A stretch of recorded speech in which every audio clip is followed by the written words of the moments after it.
Bienvenue à Famille sans tabou, l'émission qui traite de la parentalité, de la famille, du couple, de l'amour, du développement personnel, sans éluder les questions importantes.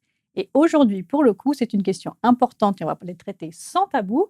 On va parler des crises dans le couple. Et pour ça, on reçoit Anna Miralpech. Bonjour. Bonjour. Bienvenue. Merci. Tu es conseillère conjugale et familiale. Mhm. Donc des crises, tu en as entendu parler, des couples en Ça, crise, c'est tu en sûr. as vu. Oui. On a vu, pardon. Donc, on va parler de ça aujourd'hui. Et j'avoue que c'est une question qui m'a déjà taraudée parce que j'ai déjà vu des couples où tu te dis, ils sont super ensemble, ils sont faits l'un pour l'autre. Tu les as vus s'aimer très, très fort. Et puis d'un coup, une crise. Comment ça se fait que pour tous les couples, et même ceux qui, à la base, ont tout pour réussir, on arrive à passer par des crises? L'aventure du couple, c'est un processus du tissage du lien où, bien sûr, au départ, il y a un état amoureux qui nous réunit, mais petit à petit, on va commencer à découvrir des différences, des divergences entre nous. Et parfois, elles sont tellement marquées que ça va nous mettre peut-être un petit peu en difficulté et que le fonctionnement du couple, comme tu dis, que ça fonctionnait super bien, à un moment donné, on a l'impression qu'on ne se reconnaît plus. Et ces crises viennent déstabiliser. C'est comme si l'équilibre qu'on avait, on commence à le perdre. Comme si on dansait la valse, par exemple, et tout d'un coup, il y en a un ou les deux qu'on ne sait plus danser cette même danse, et que tout d'un coup, il faut réapprendre une nouvelle danse. Donc, cette crise-là, c'est important qu'on retienne que la crise, elle vient marquer une phase où il s'amorce, il y a une nouvelle étape qui est annoncée. Pas forcément la mort, une nouvelle étape. C'est une nouvelle étape, une crise qu'on ne va pas chercher à solutionner, mais on va chercher à la dépasser. Ah, je t'arrête là, parce que ça m'interpelle. On ne solutionne pas une crise, on la dépasse. On la dépasse, on la traverse. Donc, ce n'est pas un problème, une crise, on va trouver dont on va trouver une solution. La crise, elle met en évidence certains problèmes et certains conflits. Ça, c'est évident. Un conflit, sachant que c'est vraiment une divergence, une opposition de façon de voir les choses ou de vivre les choses. Maintenant, la crise, c'est comme un sas. C'est-à-dire qu'il y a une porte qui se ferme et avant que l'autre s'ouvre, on est dans un espace clos que parfois on pourrait se sentir un petit peu à l'étroit et peut-être un petit peu comme dans une impasse qui n'a pas d'issue. Et le risque, ça peut être de vouloir quitter à tout prix ce sas. Or, c'est justement en traversant ensemble de manière solidaire, la main dans la main de son conjoint, qu'on va arriver à découvrir des choses et peut-être se rendre compte que la crise n'est pas si négative que ça. Donc, dans un sas, il y a une porte qui se ferme, une autre qui va s'ouvrir. Donc, une autre qui va s'ouvrir. Fond, après, il y a quand même quelque chose de positif. Il y a quelque chose de positif. Tu emploies beaucoup le mot découverte. On se connaît, on s'aime, on se rencontre, on s'aime, on ne se connaît pas totalement, on apprend à se connaître au fur et à mesure de la relation. Donc ça, je me pose la question. Au début, je tombe amoureuse d'un homme, je me mets avec lui, on en vient à se connaître un peu plus. Il y a une crise. Est-ce que ça veut dire que au bout de quelques années, on peut se rendre compte que finalement, on a fait le mauvais choix, c'est pas la bonne personne finalement? On peut penser ça. Et c'est le risque de tous les couples quand ils sont dans une phase de déstabilisation et de perte d'équilibre. Ça, c'est certain. Maintenant, ce qu'il se passe, c'est que la relation, au fur et à mesure qu'elle évolue, qu'elle dépasse cette première phase où on est plus centré sur tout ce qui nous ressemble que tout ce qui nous différencie, n'est-ce pas? Cette relation évolue, grandit. Et un jour, petit à petit, on se rend compte que l'idée qu'on se faisait peut-être de l'autre et de la relation, mais elle n'est pas tout à fait comme cela en réalité. Mais aussi, ces différences vont mettre en évidence peut-être aussi de défaillances de l'autre, mais aussi des défaillances de soi. Donc, parfois, on pourrait prendre le chemin le plus simple et de dire non, il ne me convient plus, et ensuite je prends un chemin différent. Or, la crise, elle peut être l'occasion idéale pour pouvoir régler certaines différences, mais même personnelles. Alors, est-ce qu'on peut dire, parce que de ce que j'entends, ce n'est pas forcément un problème personnel, de personne, la crise. C'est plus un problème d'organisation dans le couple. de comment les deux ensemble, en fait. C'est peut-être ça qu'il faut revoir dans la crise. Je crois que ce sont les deux axes qui se marient ensemble. C'est-à-dire que la crise, elle vient révéler, comme je disais, un fonctionnement qu'il faut revoir, qu'il faut réinventer. Mais dans cette déséquilibre, il y a aussi les conflits de chacun, de sa propre construction personnelle qui viennent émerger. Donc en fait, la crise, c'est l'occasion rêvée, non pas seulement d'avancer et de construire le couple et d'aller, donc comme on disait, dans ce sas, que la deuxième porte s'ouvre pour avoir accès à un stade différent et grandir, mais aussi, ça nous donne l'occasion à nous, personnellement, chacun membre du couple, de se questionner par rapport à soi. Parce qu'il n'est pas rare, tu sais, de s'apercevoir qu'une personne va quitter la relation au même stade. Et peut-être qu'on peut se poser la question, qu'est-ce qui se passe pour soi quand il y a ce changement de phase? Oui, tu veux dire qu'il y a une personne qui, avec plusieurs partenaires, elle va toujours quitter la personne au même moment parce que ça peut arriver. Ça peut arriver. Et c'est l'occasion pour se poser la question. Oui, ça peut aussi révéler un problème intérieur, du coup. Alors, un problème ou bien un conflit personnel non résolu et qu'il faut s'y pencher. Donc, il y a des signes qui sont annonciateurs, mais est-ce que de manière générale, tout ce processus du couple, de l'arrivée de la crise, du passage de la crise, est-ce qu'on repère un cheminement général, particulier, ou est-ce que c'est le hasard, ça tombe sur les couples un peu n'importe quand, comme ça? Ce n'est pas une question de hasard. Ce n'est pas une question de hasard. Il est vrai qu'on a remarqué que dans le processus de croissance de la relation conjugale, on peut voir, on peut relever des stades de croissance. Et dans ces stades de croissance, on repère facilement les crises. D'accord. Mais pour comprendre cela, il faut déjà qu'on comprenne que la naissance d'un couple, c'est une naissance, comme un nouveau-né. 2 personnes qui vont faire 1. Donc, 1 qui fait 3, parce qu'il y a le je, il y a le tu, il y a le nous. Et comme tout nouveau-né, les parents, nous savons que quand nous avons un enfant, cet enfant, il ne va pas rester petit, en train de téter, n'est-ce pas? Il va grandir. Le couple, ça va être de même. C'est beau ça, comme image. Un enfant quand il naît, on l'attend avec impatience. Et qu'est-ce qui se passe au départ? Au départ, l'enfant, il fait que dormir, téter, les couches. Voilà, on aimerait interagir un petit peu avec lui. Mais à part la maman qui est vraiment fusion avec l'enfant, il ne se passe pas grand-chose. Le couple, c'est un petit peu comme ça. Au départ, il y a cette phase d'état amoureux où le couple fonctionne vraiment système clos. L'extérieur n'existe pas vraiment encore. C'est vraiment, on est dans une période très fusionnelle. Vient ensuite une période pour l'enfant aussi où les phases de réveil sont un peu plus prolongées. L'enfant, il commence parfois à sourire un petit peu. C'est comme si, même s'il est dans une phase très symbiotique avec la maman, mais il commence à s'éveiller. Le couple, c'est pareil. C'est-à-dire qu'il passe dans une phase où encore profondément symbiotique, très, très dans un état presque de dépendance, mais on commence quand même à regarder un petit peu à l'extérieur. Et puis vient la phase de la différenciation, c'est-à-dire que l'enfant commence à tripoter un petit peu ses orteils, à regarder l'extérieur.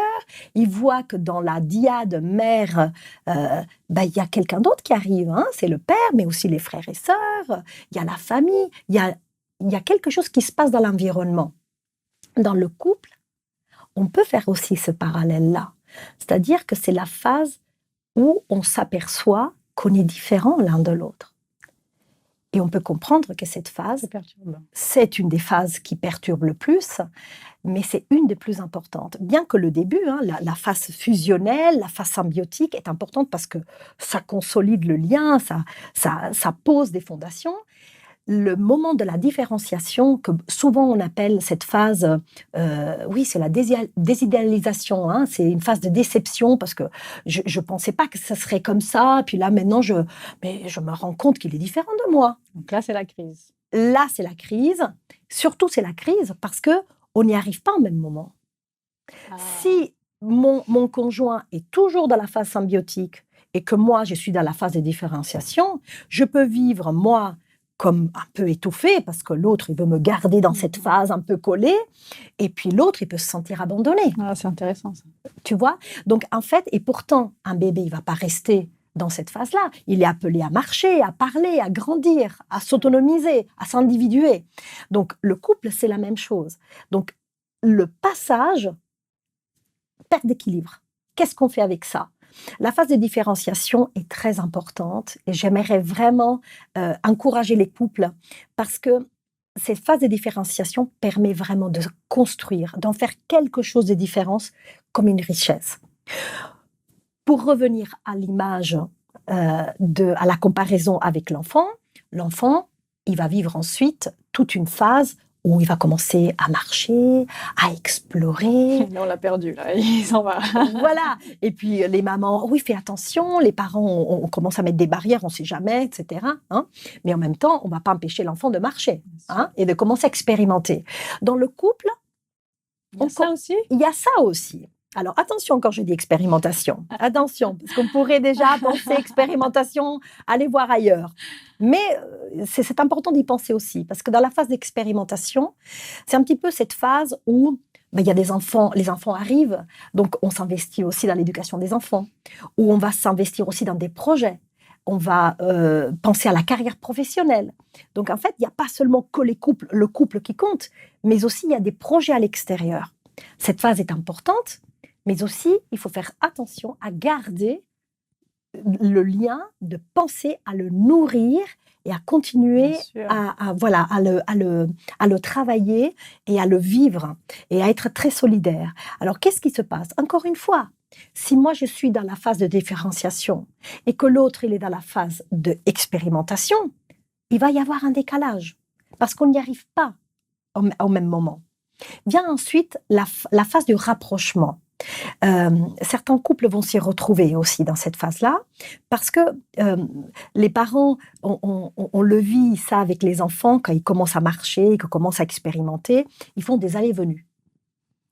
Et ils vont expérimenter, « T'as vu maman, t'as vu papa, regarde !» Et ils veulent une grande disponibilité. Parfois, on est fatigué à chaque fois d'être interpellé. Oui, c'est bien, c'est bien. Et pour faire le parallèle avec le couple, c'est vraiment cette phase où il y a un rapprochement de l'intimité qui revient, qui est au rendez-vous, parce que les enfants sont déjà élevés, parce qu'on est déjà bien assis dans notre profession, et qu'on commence à faire des projets ensemble. Et vient ensuite des phases que pour le couple, on pourrait les évoquer comme les phases de l'interdépendance et la synergie. C'est-à-dire qu'au bout de tous ces processus, le couple rentre dans vraiment une fécondité. Les différences, c'est une richesse. Il n'y a plus d'enjeu pour se faire du mal ou pour se mettre en difficulté. Mais c'est tout à fait, l'amour vit une phase qui a été éprouvée. C'est un amour vraiment solide. Et il rentre vraiment dans une phase où l'amour est vraiment dans une dimension extraordinaire. C'est super intéressant ce que tu dis, parce que déjà, c'est bien de savoir tout ça, de connaître ces différentes étapes. Et surtout, on finit par quelque chose de très positif. Si on arrive à traverser toutes ces crises, on peut arriver à un amour qui est stable, qui est sain, qui est solide. Donc, ça donne de l'espoir de dire, bon, on traverse cette crise, ok, mais on sait qu'au bout, ça va être mieux. Donc, on y va, on s'accroche. Tu parles beaucoup de solidarité dans le couple. Donc, c'est positif, c'est plein d'espoir. C'est plein d'espoir. Et comme je disais tout à l'heure, c'est important qu'on s'encourage. Parce que la crise, elle est souvent perçue comme quelque chose de très négatif. Et il y a deux aspects, deux perspectives qu'il ne faut pas perdre de vue. Une, c'est cette perspective d'avancer dans ce processus, non pas seulement comme arriver à un but, ok, il nous faut 20 ans ou 30 ans de mariage pour y arriver, mais parce que chaque phase, elle a son côté positif, magnifique, épanouissant. Mais aussi, ce processus implique que moi, en tant qu'être humain, en tant que personne, je vais avoir l'occasion de revivre, peut-être au travers de ces crises, des conflits dans ma propre croissance psycho-affective qui n'ont pas été résolus et qui réémergent.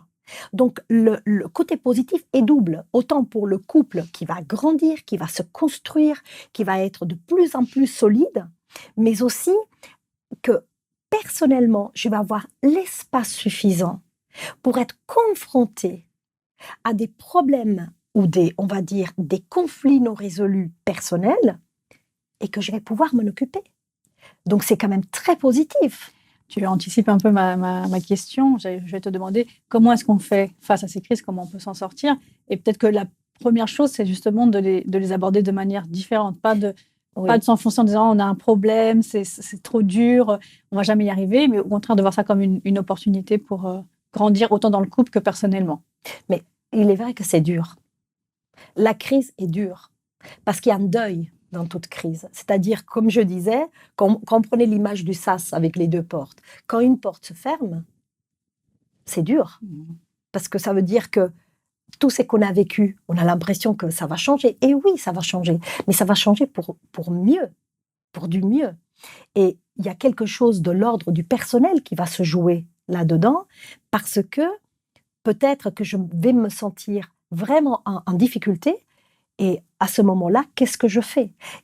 Traverser la crise demande beaucoup de souplesse, d'indulgence, mais aussi de remise en question. C'est pas toujours l'autre, c'est nous. Donc c'est important de tenir compte de ça et surtout d'avoir en perspective qu'à chaque crise, le dépassement de la crise, elle promet quelque chose de très épanouissant. Un amour différent, un amour plus solide. Gardons à l'esprit cette image d'enfant. Il y a des parents qui aimeraient peut-être garder les enfants collés à soi. Mais on le sait tous que les enfants, ils sont appelés à grandir, à s'individuer, à prendre leur autonomie. Le couple, c'est un peu pareil. On ne peut pas rester collé. C'est-à-dire qu'on choisit d'être ensemble pour vivre l'amour, tout en respectant notre processus d'individuation personnelle et en même temps de couple. Donc c'est quand même une aventure extraordinaire. C'est quand même fort parce que tu transformes la crise en quelque chose de positif. Oui, tout à fait. Mais je sais que c'est dur. Oui, parce que tu dis que la crise, c'est pas une opportunité pour se séparer. Normalement, il faut au contraire voir ça différemment. Mais quand on est dans la crise et qu'on souffre, forcément, c'est difficile. Est-ce qu'il y a une notion de temps qui est difficile à gérer? Quand on souffre longtemps, c'est difficile. Est-ce qu'il y a un moment... Donc, la crise, on est d'accord que c'est temporaire. Oui. Est-ce qu'il y a un moment dans le temps... Ça devrait être temporaire. Ouais. Est-ce qu'à un moment, on peut se dire, voilà, si ça dure trop longtemps, si ça dure autant de temps, X années ou X mois, est-ce que là, il y a un vrai problème et il faut se séparer? Quelle est la durée où on peut se dire, là, quand même, c'est... Je ne peux pas répondre à cette question parce que chaque couple et chaque personne est différente. Maintenant, il est vrai qu'on se rend compte qu'à un moment donné, on tourne en rond. C'est trop, pas seulement dur, c'est long. Et on voit bien qu'il faut faire quelque chose. Il faut réagir, il faut faire quelque chose. Alors, il est vrai que moi, je présente la crise comme étant une occasion de croissance de couple et personnel, mais il est vrai que parfois la crise, on n'arrive pas à la dépasser et qu'il y a des ruptures qui voient le jour. Parce qu'on n'y arrive plus. Et malheureusement, aujourd'hui, on fait le constat aussi qu'il y a peu de couples qui se font aider. Or, parfois, c'est important. C'est pas une faiblesse, c'est juste de se prendre en main, quelque part. Parfois, on a besoin aussi d'être dans un espace avec un tiers pour comprendre, mais où est-ce que nous en sommes? Parce que nous n'arrivons plus à y voir clair. Ton conseil, c'est d'aller consulter un conseiller, un psychologue? Tout à fait, un thérapeute de couple, dans la mesure où on voit qu'on tourne en rond, qu'on n'y arrive pas. Il ne faut pas attendre vraiment que la rupture pointe déjà du nez. Mais dès qu'on a ces signes annonciateurs ou vraiment des moments où on ne voit plus de quelle manière pouvoir faire face, il ne faut pas hésiter. Il faut demander de l'aide. Donc ça, c'est une manière de faire face à la crise quand on est déjà bien avancé. Est-ce que tu as un ou deux conseils en plus? Au-delà de prendre ça comme une opportunité et de se remettre en question, il y a aussi la possibilité d'aller voir un conseiller, un professionnel. Oui. Est-ce que tu as d'autres choses qui peuvent aider à... Bien sûr, c'est le dialogue. Alors, on parle beaucoup de communication, oui, communiquer, mais de dialoguer, d'essayer d'élaborer ce qui est en train de se passer. Et parfois, ce n'est pas si simple que ça. Donc, il faut avoir un peu d'indulgence, être indulgent avec l'autre et avec soi. On peut se documenter. Le fait aussi de partager avec d'autres couples, c'est intéressant. Lire des livres, mais surtout de prendre ce temps de dialogue et comprendre que c'est pas la faute de l'autre. Parce que la question de couple, c'est pas seulement l'autre. Hein, c'est facile d'accuser, hein, mais c'est nous. Qu'est-ce qui se passe? C'est important que les couples posent sur la table, à un moment donné, les éléments qui font qu'on ne se retrouve plus ensemble. Que fait-on? C'est ça la clé des couples matures. Que fait-on avec ce qui nous arrive? La rupture, c'est clair que ça peut être une solution. Et parfois, ça l'est, hein, effectivement. Mais pas à chaque fois. Il y a aussi une autre manière d'entreprendre et d'aborder la crise. Anna, c'était très intéressant. J'ai découvert plein de choses. Déjà, cette comparaison avec l'enfant qui naît, le couple et l'enfant, c'était très, très intéressant. Il y a de l'espoir. Et il y a de l'espoir. Ça ne veut pas dire que c'est que à la fin de notre vie, à la fin de notre relation, qu'on va pouvoir faire quelque chose de mature. Avant ça, tout à fait. Étapes. Des crises, on peut dire qu'il y en a plusieurs dans un couple. Il y en a plusieurs. Dans la vie d'un couple, il y a plusieurs crises. Et des crises qui annoncent une étape de croissance supplémentaire. Merci Anna pour ce message très positif, malgré un sujet qui s'annonçait plutôt négatif et triste. C'est vrai. Merci beaucoup. Je t'en prie. Vous l'aurez compris, donc les crises dans un couple, c'est normal. On peut même arriver à les anticiper. La clé, c'est de voir ça comme quelque chose de positif, même si dans le moment c'est difficile, mais on peut y arriver. Il y a de l'espoir et il y a non pas une solution, comme tu as dit, on ne solutionne pas, mais il y a un passage à être solidaire avec son conjoint et c'est tout ce qu'on vous souhaite. Je vous donne rendez-vous pour un prochain numéro très bientôt de Famille sans tabou. D'ici là, portez-vous bien.